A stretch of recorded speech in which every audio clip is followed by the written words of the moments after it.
Hello বন্ধুরা, আজ তোমাদের সামনে একটা রেসিপি নিয়ে আসছি। এটা বেগুনের রেসিপি। এটা সম্পূর্ণ নিরামিষ একটা রেসিপি।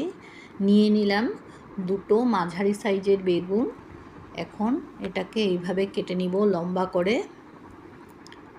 এভাবে মিডিলে একটা কাট দিলাম, তারপরে আবার এভাবে কাটবো যাতে 4 টুকরো হয়ে যায়।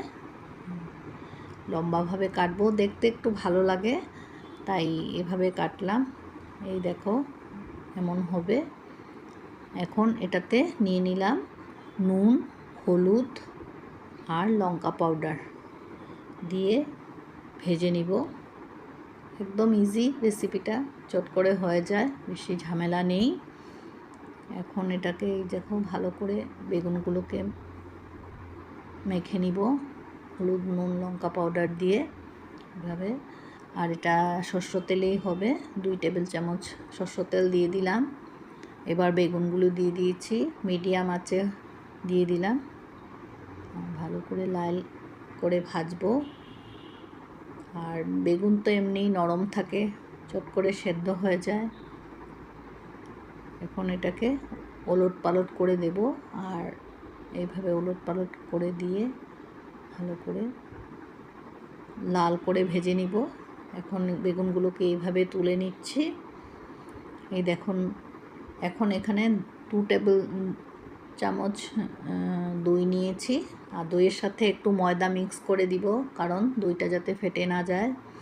আর এখন সেই তেলের মধ্যেই দিয়ে দিলাম গোটা গরম মশলা আর তেজপাতা আর একটু আদা বাটা। হালকা ফ্রাই করে নিব। এগুলো একদম কম আঁচে ভাজবো। তারপরে এই দইয়ের মিশ্রণটা দিয়ে দিয়েছি। আর এটা নাড়তে থাকবো, দেওয়ার সাথে সাথে এটা নাড়তে হবে। এটা নাড়তে নাড়তে এইভাবে কষবো। আর এখানে দিয়ে দিলাম আবার নুন, হলুদ গুঁড়ো, জিরে গুঁড়ো, ধনিয়া পাউডার একটু আর লঙ্কা পাউডার দিয়ে এইভাবে নাড়তে থাকবো। এটা নাড়তে নাড়তেই কষবো। আর একদম কম আঁচে, দইটা যাতে ফেটে না যায়, একদম কম আঁচে এভাবে নাড়তে থাকবো।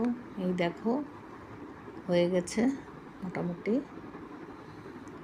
এখন বেগুনগুলো ছেড়ে দিব। তারপর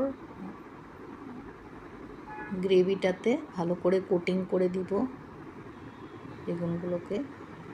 ব্যাস, আমার দই বেগুন রেডি। কেমন হয়েছে জানিও।